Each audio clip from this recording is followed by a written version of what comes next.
ಅಲ್ಲ ಆಗಿದೆ, already FIR ಆಗಿದೆ ಮುಳಗೋಡು ಸ್ಟೇಷನಲ್ಲಿ. ಹೌದು. ಅಲ್ಲ ಹುಡುಗ ಹುಡುಗಿ ಇಲ್ಲ, ಹುಡುಗ ಕರ್ಕೊಂಡು ಹೋಗ್ಬಿಟ್ಟು ಮಾಡಿದಾನೆ ಅದನ್ನು, ಅದಕ್ಕೆ ನಾವು ಅವನ ಮೇಲೆ ಕಂಪ್ಲೇಂಟ್ ಕೊಟ್ಟಿದ್ದೀವಿ. ಹಾಂ ಹೌದು.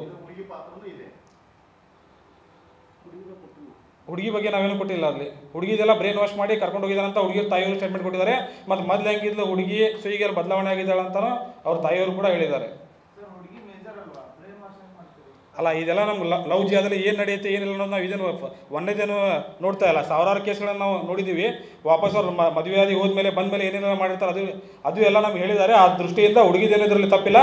ಇವರೇ ಎಲ್ಲ ಪಿಸ್ಲಾಯಿಸಿ ಕರ್ಕೊಂಡು ಹೋಗ್ಬಿಟ್ಟು ಬ್ಲ್ಯಾಕ್ ಮ್ಯಾಜಿಕ್ ಮಾಡಿ ಮತಾಂತರ ಮಾಡಿ ಅವ್ರು ಮದುವೆ ಆಗಲಿಕ್ಕೆ ಮಾಡಿದ್ದಾರೆ. ಇದೆಲ್ಲ ಒಂದು ಏಪ್ರಿಲ್ 28ಕ್ಕೆ ಮದುವೆ ಆಗುತ್ತಾ, ಇವತ್ತು ನೀವು ಪ್ರಶ್ನೆ ಮಾಡ್ತಿದ್ದೀರಿ ಹುಡುಗಿದೇನು ತಪ್ಪಿಲ್ಲ ಅಂತ ಹೇಳ್ತೀರಿ. ಅಲ್ಲ ನಾವು ಅಲ್ಲ ಒಂದು ನಿಮಿಷ, ಹುಡುಗಿ ಮನೆಯವರು ಸುಮ್ಮನೆ ಅದಾರೆ, ಈಗ ಹತ್ರ ಜೀವ ಬೆದರಿಕೆ ಹಾಕಿದ್ರು ಅಂತ ಹೇಳ್ತಾರೆ. ಇದನ್ನೆಲ್ಲ ಹೊರತಾಗಿ ಅವರಿಬ್ರು ಒಪ್ಪಿ ಮದುವೆ ಆಗಿದ್ದಾರೆ, ಅವರಿಬ್ರು 18 ವರ್ಷ ದಾಟಿದೆ, ಅವರಿಬ್ಬರಿಗೆ ಡಿಸ್ಟೆನ್ಸ್ ಅನ್ನೋದು ಇದಿದೆ. ನೀವು ಅದನ್ನ ಹೆಂಗ್ ಲವ್ ಜಿಯಾದ ಅಂತ ಹೇಳ್ತೀರಿ? ಅಲ್ಲ ಅದು ಲವ್ ಜಿಯಾದ ಇರೋದೇ ಹೇಳ್ತಾ ಇರೋದು ನಾನು. ಆಕ್ಚುಲಿ ನೋಡಿ ಅದರಲ್ಲಿ ಏನೋ ಕ್ಲಿಯರ್ ಆಗಿ ನಿಮಿಷ ನಿಮಗೆ ಇಶ್ಯೂಸೇ ಬೇಕಾ? ಇದೇ ರೀತಿ ಬ್ರೈನ್ ವಾಶ್ ಅಂತ ಹೇಳಿದ್ರೆ ಅದೇ ಹಿಂದೂ ತಪ್ಪು ತಿಳುವಳಿಕೆನ ಹುಡುಗಿಗೆಲ್ಲ ಮಾಡಿಬಿಟ್ಟೆ ಕರ್ಕೊಂಡು ಹೋಗಿದ್ದಾನೆ, ಬ್ಲ್ಯಾಕ್ ಮೇಲ್ ಮಾಡಿದ್ದಾನೆ. ಎಷ್ಟು ನಿಮಿಷ ಎಷ್ಟೋ ಲವ್ ಜಿಹಾದ್ ಕೇಸಲ್ಲಿ ಮನುಷ್ಯ ಹೇಳ್ತಾನೆ, ಅದನ್ನೇ ಹೇಳ್ತಾ ಇದ್ದೇನೆ ನಾನು.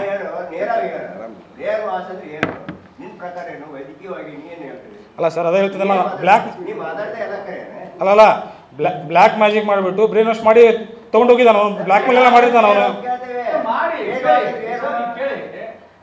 ನೀವು ಯಾವಾಗ ಪ್ರಶ್ನೆ ಮಾಡ್ಬೇಕು, ಅವಳು ಅವ್ರ ಮನೆಗೆ ಹೋಗಿ ಒಂದು 6 ತಿಂಗಳಿದ್ದು ನಾನು ಅವರಿಂದ ಮಾನಸಿಕವಾಗಿ ಹಿಂಸೆ ಅನುಭವಿಸ್ತಾ ಇದ್ದೀನಿ, ನನಗೆ ಅಲ್ಲಿ ಆಗ್ತಿಲ್ಲ ಅಂದಾಗ ನೀವು ಸಪೋರ್ಟ್ ಮಾಡಿ. ಅಲ್ಲ ಅವ್ರ ತಾಯಿಯವರೇ ಲವ್ ಮಾಡಿ ಪ್ರೀತಿ ಮಾಡಿ ಮದುವೆ ಮಾಡಿದ್ದೆ ತಪ್ಪಂತ ನೀವು ವಾದಿಸ್ತಾ ಇದ್ದೀರಿ. ಅಂದ್ರೆ ಯಾರಿಗೆ ಸ್ವತಂತ್ರ ಇಲ್ವಾ ಇಷ್ಟಪಟ್ಟು ಮದುವೆ ಆಗೋದು? ಅಲ್ಲ ಇವಾಗ ಮದುವೆನೇ ಆಗ್ಬೇಕಂತ ಇದ್ರೆ ಹುಬ್ಳಿಯಲ್ಲೇ ಆಗ್ಬೋದಿತ್ತು. ಸ್ಟೇಷನ್ಗೆ ಬಂದು ಹೇಳಿಕೆ ದಾಖಲಿಸಿದ್ದಾರೆ ಕಮಿಷನರ್, ಮಹಿಳಾ ಮತ್ತು ಮಕ್ಕಳ ಅಧಿಕಾರಿ ಮುಂದೆನೇ ದಾಖಲಿದ್ದಾರೆ. ವಿತ್ ತಾನು ಹೇಳಿಕೆ ಕೂಡ ಬಿಡುಗಡೆ ಮಾಡಿದ್ದಾರೆ. ಇಷ್ಟು ಕೂಡ ಗೊತ್ತಾಗಲ್ವಾ? ಇಷ್ಟು ಮಾಡಿದ್ಮೇಲೆ ಏನು ಸಾಬೀತುಪಡಿಸ್ಬೇಕು ಅವರು? ಒಂದು ನಿಮಿಷ, ಈಗ ನಿಮ್ಗೆ ಅದಕ್ಕೆ ನಾನು ಹೇಳ್ಬಿಡ್ತೀನಿ. ಈಗ ಅವ್ರಿಗೆ ಹುಡುಗಿಗೆ ಮೇಜರ್ ಇದ್ದಾಳೆ, ಮದುವೆ ಆಗಲಿಕ್ಕೆ ಕಾನೂನಲ್ಲಿ ಹಾಕಿದೆ, ಅದನ್ನು ಆಕ್ಸೆಪ್ಟೆಡ್. ಬಟ್ ಇದನ್ನು ಹಿಂದೂ ಹುಡುಗಿನ ಮುಸ್ಲಿಂ ವಿವಾಹ ಕಾಯ್ದೆಯಡಿ ಮದುವೆ ಮಾಡಿ ಕೊಡಿ ಅಂತ ಅರ್ಜಿ ಹಾಕಿದಾರಲ್ಲ, ಇದನ್ನು ಲವ್ ಜಿಹಾದ ಮತ್ತು ಮತಾಂತರ ಏನು ಮಾಡಲಿಕ್ಕೆ ಹಾಕಿದ್ದಾರೆ? ಸುವರ್ಣ ಸೈಯದ್ ಅಂತ ಒಬ್ಬ ಸಿಂಗರ್ ಅದ, ಗೊತ್ತು ಸರ್? ಗೊತ್ತು. ಅವಳು ಹಿಂದೂ ಹುಡುಗನ ಮದುವೆ ಆಗ್ತದೆ, ಅದು ಲವ್ ಜಿಹಾದ? ಲವ್ ಜಿಹಾದ ಅಲ್ಲ ಲವ್ ಒಂದು ನಿಮಿಷ ಕೇಳಿ.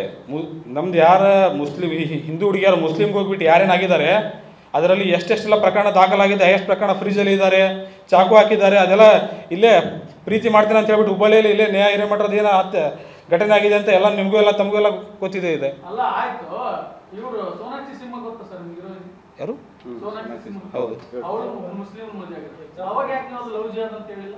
ಅಲ್ಲ ಯಾವಾಗೂ ನಾವೆಲ್ಲ ಲವ್ ಜಿಹಾದ್ ಬಗ್ಗೆ ಎತ್ತಿದ್ದೀವಿ. ಅನುಷ ಅಲ್ಲ ಜನಸಾಮಾನ್ಯರ ಮಕ್ಕಳು ಅಂತಲ್ಲ. ಅಲ್ಲ ಅನ್ಯಾಯದ ವಿರುದ್ಧ ಯಾವಾಗಿದು ಹೋರಾಟ ಮಾಡಿದ್ದೀವಿ. ಅವ್ರ ತಾಯಿಯವರಿಗೆ ಜೀವ ಬೆದರಿಕೆ ಇದೆ, ಅನ್ಯಾಯ ಆಗಿದೆ ಅಂತ ನಮ್ಮ ಕಡೆ ಬಂದ ಮೇಲೆ ಇದನ್ನು ನಾವು ಪ್ರಕರಣವನ್ನು ತಗೊಂಡು ಸರಿ ಮಾಡಿದ್ದೀವಿ. ತಾಯಿ ಮಕ್ಕಳು ಒಂದು ಆಡಿಯೋ ರಿಲೀಸ್ ಆಗುತ್ತೆ, ಅದ್ರೊಳಗೆ ಇಬ್ರು ಚೆನ್ನಾಗಿ ಮಾತಾಡ್ತಾರಲ್ಲ, ಅದಾದ್ಮೇಲೆ ಯಾಕೆ ಹಿಂಗೆಲ್ಲ ಆಗುತ್ತೆ? ಅದೇ ಅವನು ಜೀವ ಬೆದರಿಕೆ ಒಂದು ನಿಮಿಷ ಕೇಳಿ, ಅವನು ಹೇಳಿದ್ದಾನೆ ಜೀವ ಬೆದರಿಕೆ ಹಾಕಿರೋದ್ರಿಂದ ಸೊ ಅವರು ಇಲ್ಲಿ ಮಠ ಸುಮ್ಮನಿದ್ರೆ. ನಂಗೆಲ್ಲ ದೊಡ್ಡ ಗಣ್ಯ ವ್ಯಕ್ತಿಗಳು ಎಲ್ಲ ಗೊತ್ತಿದೆ, ನೀವೇನು ಮಾಡೋಕ್ಕಾಗಲ್ಲ, ನಿಮ್ಗೇನು ಮಾಡಿದ್ರೆ ನಿಮ್ಗೆ ಒಳ ಹಾಕಿಸ್ತೀನಿ ಅಂತ ಹೇಳಿದ್ದಾರೆ. ಜೀವ ಬೆದರಿಕೆ ಹಾಕಿರೋದು ಇವ್ರಿಗೆ ಹೇಳ್ಯಾರಲ್ರಿ.